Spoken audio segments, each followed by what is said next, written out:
Hey guys, I'm recording the first ever car edition of the podcast. I just wanted to provide an update on where the election is right now, because now that Labor Day weekend is behind us, the election season has officially begun, and we're getting more data as the election continues to progress as we get closer to November. The conventions have now happened. We've all been watching the events, particularly of the past 2 months, where Joe Biden had that awful debate performance, which then, eventually caused him to drop out, particularly after Donald Trump was almost assassinated. And then we had the conventions, where Trump picked J.D. Vance, and then Joe Biden all of a sudden decided to drop out, and then Kamala Harris becoming the nominee, picking Tim Walz as her running mate. So the election's officially set, and the election has now officially begun. We're now basically a week into election season. I apologize for not recording an episode last weekend. I was really busy, but I just wanted to give a temperature check about where things stand right now, particularly with the national elections. Starting with the White House. It's hard to tell really where things stand, but my gut feeling is that there is a modest advantage for Kamala Harris going into November.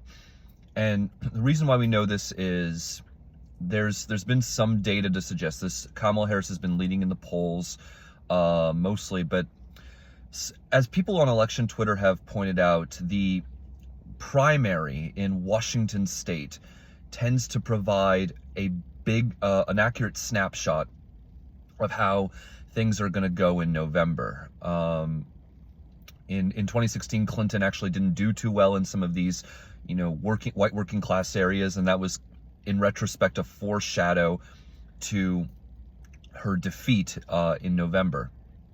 But this year, Kamala Harris did better. She even did a little bit better than Joe Biden.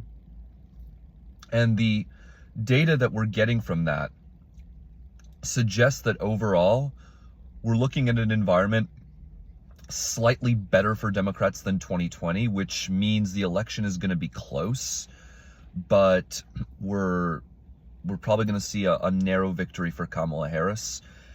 The states that are going to decide the election there's only 7 states that are actually going to be determinative. And they are North Carolina, Georgia, Pennsylvania, Michigan, Wisconsin, Arizona, and Nevada.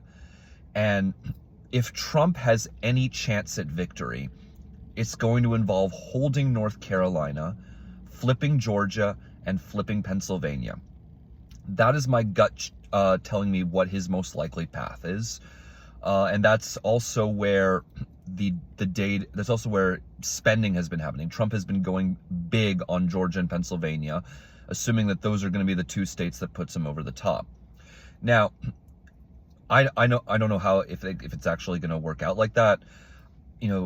Arizona, Wisconsin, Nevada, those states are really hard to tell.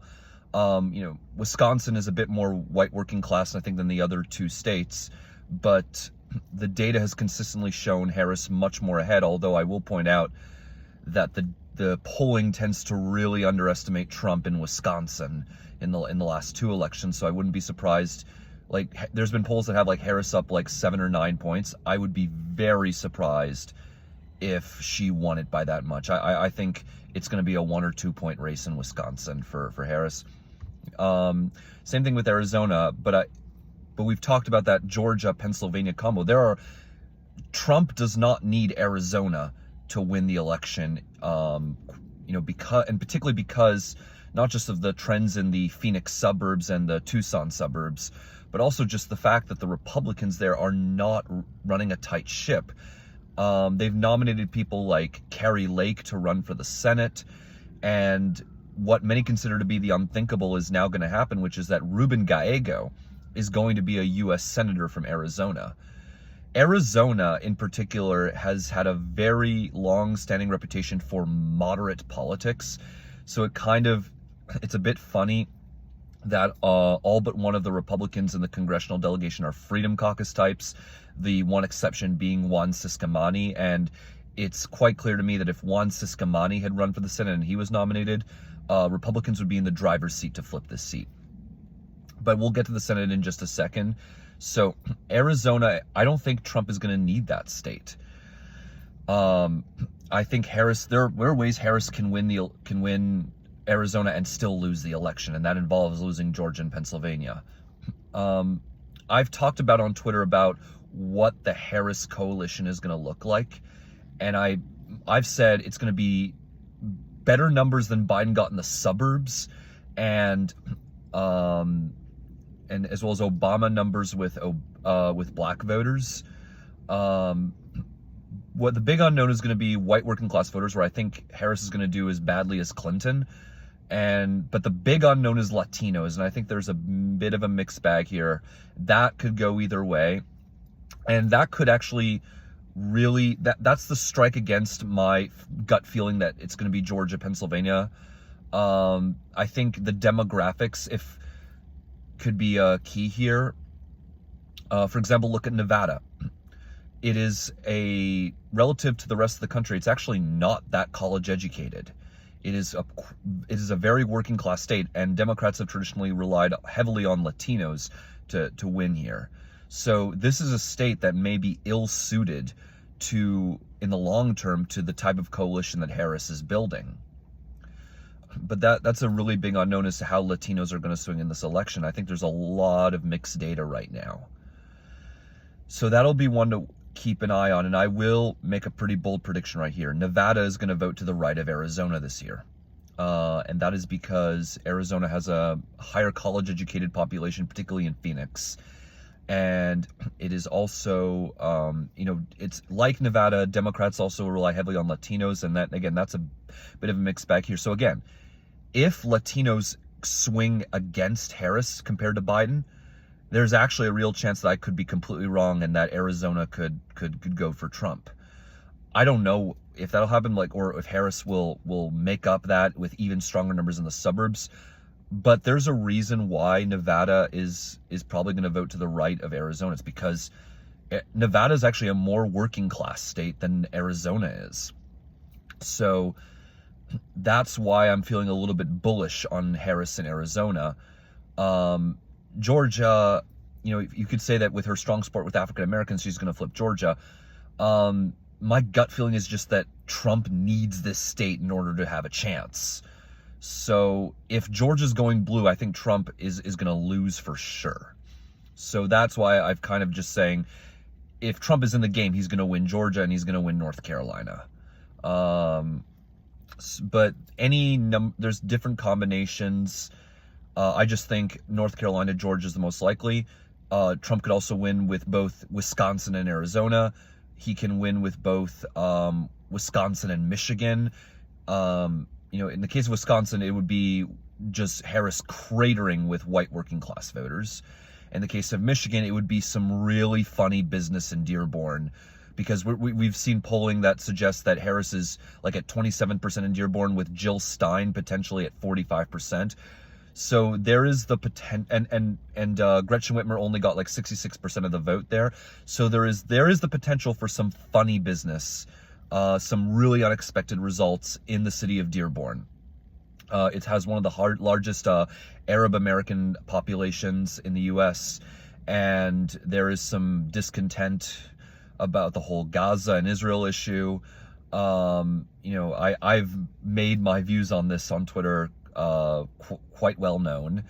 I am on the pro-Israel side of things, but we'll see just from election data perspective whether we really see something really strange happening in Dearborn, kind of like what we saw in places in Miami-Dade County in 2020, and whether that may be part of a sustained shift. I will say Harris is almost certainly not going to win Florida. She's almost certainly not going to win Texas. But again, I'm going to put out a pretty bold prediction here. Texas is going to vote to the left of Florida, because the states have been trending in opposite directions. Florida is a reddening former purple state. Texas is a purpling red state.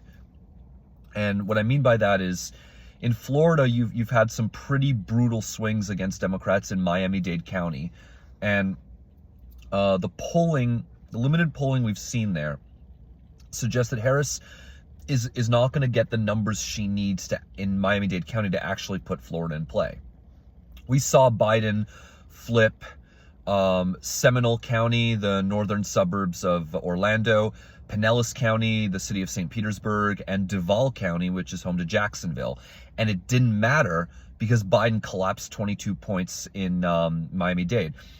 Although I've been saying this a little bit on Twitter for a while, which is that Biden's collapse with Hispanic voters is actually is not it's a little bit more complicated than people make out to be, where you see this massive swing. The truth is, in terms of hard numbers, Biden didn't do all that much worse in many places with Hispanic voters, or even some places where he got some more votes. What happened was, particularly in places like Miami, as well as in the Rio Grande Valley in Texas, you had a large number of people who just weren't voting in elections. And Democrats for a long time assumed that if these people showed up, they would flip states like Texas and Florida. Well, in 2020, they did show up and they voted for Republicans. So these former non-voters were always a lot more Republican and conservative than people assumed. So when they started showing up in droves, they swung elections towards Republicans. So basically, I think the large reason why we're seeing a swing among Latino voters towards Republicans has mainly been to the large number of former non-voters who have shown up in elections and are now voting, and they were just a lot more conservative than we realized. So I think that Harris is the underdog in both Florida and Texas, but I think, but again, Florida is a state where, as long as Harris is putting up single-digit numbers in Miami-Dade County, or any Democrat is putting up a single-digit margin in Miami-Dade County, it really doesn't matter how well they're doing anywhere else in the state. They are going to lose. In the case of Texas, you've had some really good movement towards Democrats in the Dallas-Fort Worth Metroplex. Also, some pretty good movement in the Austin area. These are some pretty sustained shifts that, in Florida, we're really not seeing that in a lot of places, or if they're happening, they're in places that are too small to really make a difference. And you even saw shifts away from Democrats like elsewhere in South Florida. South Florida has not been delivering for Democrats the way that it used to. So, that's going to be a problem for Democrats in the state of Florida going forward. So that's why Texas, in my opinion, is a bit more of an enticing target in the long term. Even though I think this year it's going to go for Trump, it may be as close as a 3-point margin. We actually just saw a poll that suggested as such. And I think it's going to vote to the left of Florida just because of these trends. Although I could be wrong about that. But I'm very curious to know how both states are going to end up going. So we've talked about the White House. In terms of the House of Representatives, the other house, that's also a toss-up, although the data I'm seeing is a bit of a mixed bag. The national data suggests that Democrats are going to flip the House with a narrow majority. But if you go down to the individual districts, it's actually a bit of a more pessimistic scenario for the Democrats, because you look at districts like Arizona 6 or Nebraska 2nd, and some various districts in New York. You have Republicans, individual Republican candidates up in all those districts. So the national data tells us a bit, but there's also district by district data, and that data is a lot more rosy for the Republicans than the national data is. If you had to point a gun to my head, I would say Democrats would probably end up taking the House of Representatives, but by a narrow margin. I just don't know enough about how things are going in the House of Representatives to really say for sure. You could, if you were telling me nationally, you point a gun to my head saying, how's the House going to go? I would say narrow Democratic majority. But if you point to me district by district and you told me to give an answer, I could point to a bunch of districts that Democrats would need to win that maybe Republicans are doing better in.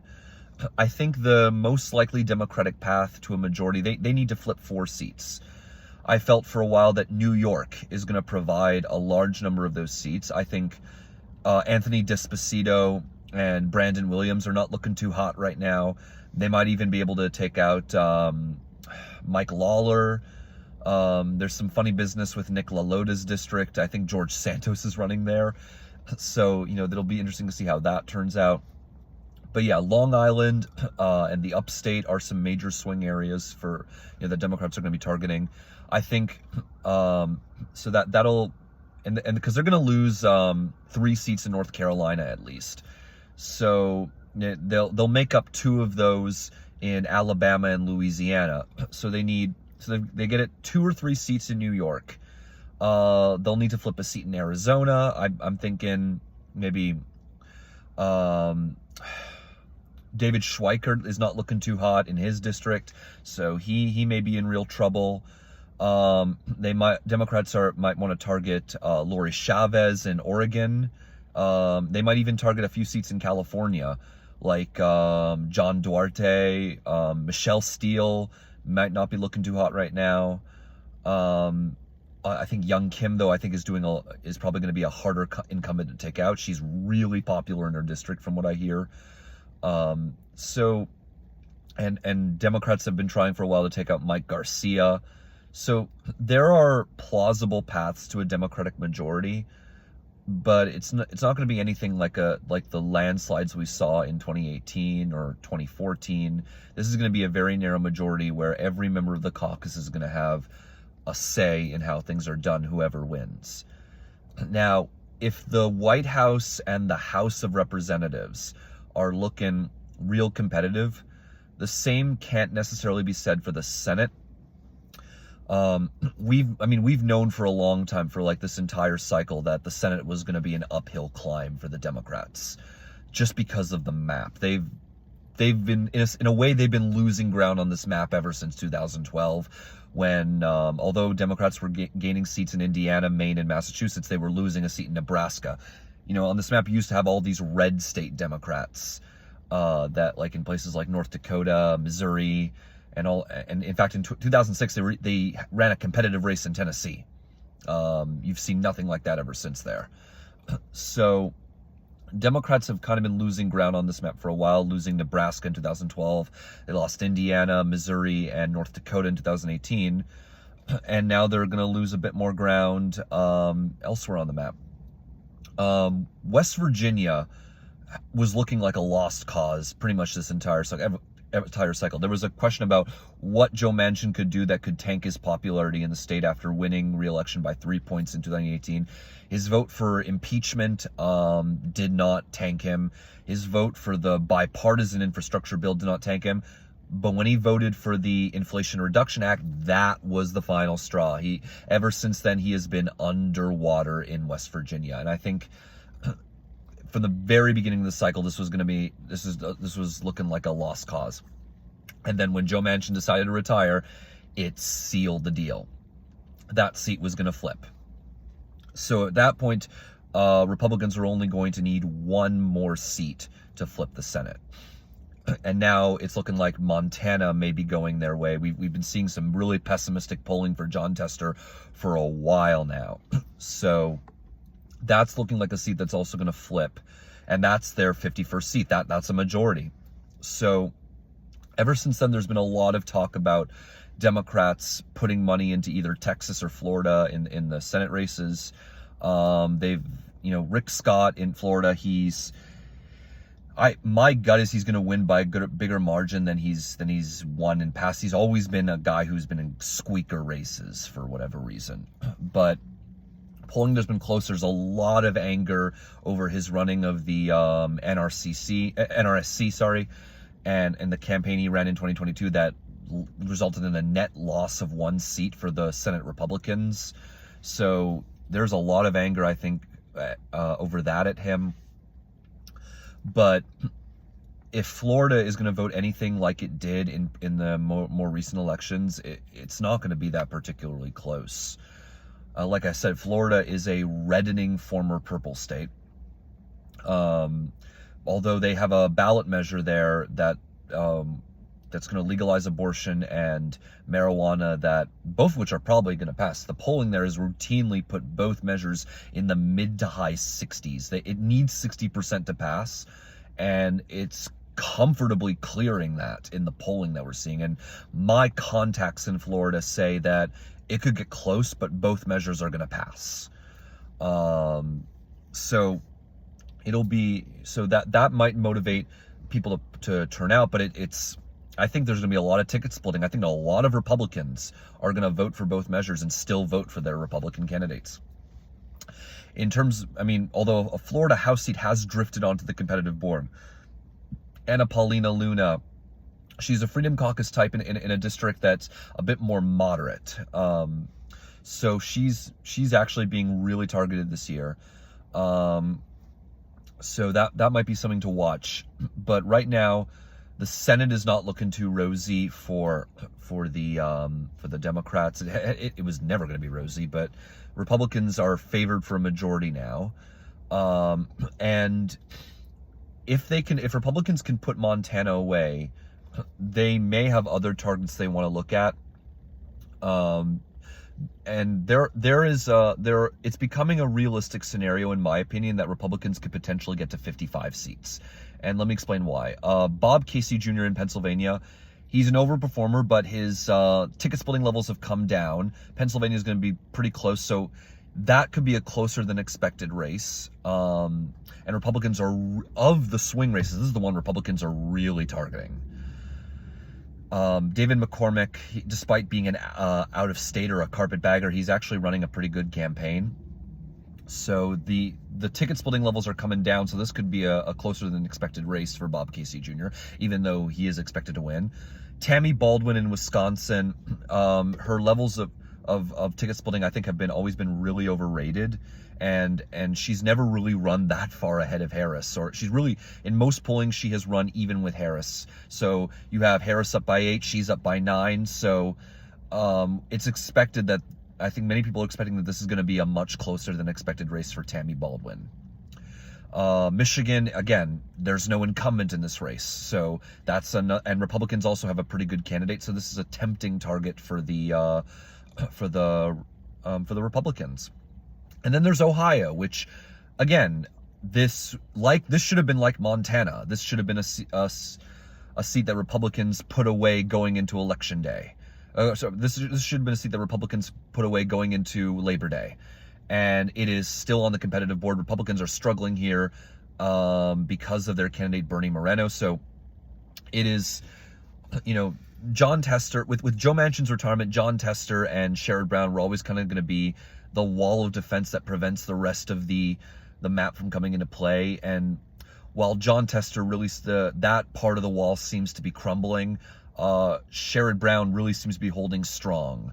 And it is really unclear to see how this race could go. This may be the one red state Democrat who actually ends up winning this year. Sherrod Brown is pretty popular across the state of Ohio, in many places in the state of Ohio. So it's not entirely clear to me that Republicans are actually going to take him out this year, although they might. This is a state that Trump is expected to carry by 8 points. So partisanship could easily reassert itself here. But it is largely because of Sherrod Brown that, and Jon Tester still campaigning, that Republicans have not been able to expand the map into the swing states. And this is not even to say how badly things are going for Republicans in both Nevada and particularly in Arizona with Kari Lake, and really running the horrible campaign she is. And Sam Brown, he's not running that bad of a campaign, but I think he has some Trumpist tendencies. He actually recorded a really good message about people who look weird. He had a pretty good response to that, in my opinion. Talking about people who look weird because they've been in combat situations and have gotten their faces blown off, and just committing acts of bravery and in the front line that, acts that end up disfiguring them. So he had a really, in my opinion, really good response to all that. But overall, this is not looking like, the polling is just showing Jackie Rosen way ahead of Kamala Harris here. So it's not necessarily clear that this is a state that's really going to be in play. But I think Republican hopes of expanding the map it could happen. Like, we still got 2 months to go. And I think there are indications that Republicans might hope that as we go down the final stretch, as states like Pennsylvania, Michigan, Wisconsin get, tighten up and people decide to vote straight ticket, that all these Senate races kind of really tighten up and Democrats have to divert resources here, that maybe allow Republicans to lock in Montana and maybe even lock in Ohio. The fact that Republicans have not been able to expand the map as of now is in some ways already a victory for the Democratic Party. This was always going to be a tough Senate map for the Democrats. And honestly, if Democrats only end up losing West Virginia, Montana, and maybe Ohio, they're going to be in the exact same position they were before in 6 years from now. Because with Montana gone, that's going to be a safe Republican seat. West Virginia is a safe Republican seat. Ohio, though, I think even if Bernie Moreno does win, I think Bernie Moreno and J.D. Vance are always like going to be just really poor fits for the state. That I think that as long as they're the senators, those will always be leans Republican races to start off, particularly if Democrats can find the good candidates. So Ohio kind of is going to stay on the competitive board in the Senate races, kind of as long as J.D. Vance and Bernie Moreno are U.S. senators. Again, someone like Matt Dolan, this would be a leans Republican race already by this point, had Matt Dolan been the nominee, in my opinion. So overall, going down the stretch, it's going to be interesting to see how this race changes. I will remind people that at the beginning of October, Clinton was ahead by like 8 points. And then it only took a month for Trump to close the gap and win the election. And I think the fact that Harris is only leading by modest amounts in the polling may be a reason for pause, because maybe Trump does always finish strong, and maybe if Harris is only leading by a modest amount, it could mean Trump's cut is going to win strong. Although someone argued that now the polling has actually corrected for this, is accounting for this. We will see whether that ends up being true. Overall, the temperature check is looking like Republicans are definitely in the driver's seat for a Senate majority. How many seats they gain is up for debate. It's looking like it's going to be on the low end of 51 to 52 seats. The House and the White House are definitely looking really competitive, and there may be modest Democratic edges for both the White House and the House of Representatives, but we will actually have to see what happens when the votes are counted. North Carolina is going to start early voting any day now. It was delayed because of a dispute with RFK trying to get his name off the ballot, but when that starts, we will officially be casting votes. So once that happens, voting will officially be underway, and we will see what happens. Last time around, almost about 100 million people voted before Election Day. I'm wondering if the numbers are probably not going to be that high, but we'll see if, again, I want to warn people that when Election Day comes, I don't think there's going to be a call on election night. I think there's a real chance that the candidate ahead at 11 p.m. or midnight on election night might not end up winning as the later votes come in and switch it over. And we have to be patient. We have to wait for all the votes to be counted, and we have to have faith and trust in our elected officials that they can count the votes accurately as quickly as possible. Although I would say accuracy is more important than speed, and the whole point of this is to make sure we get an accurate depiction of who wins, and most importantly, whatever the result, both candidates accept the result and congratulate the winner, and just that used to be a very fundamental aspect of American politics, and I'm kind of sad that it's gone by the wayside. But that's just where we are right now. So I hope to provide updates like this more regularly as we get more information. But that's basically a temperature check of where we are right now.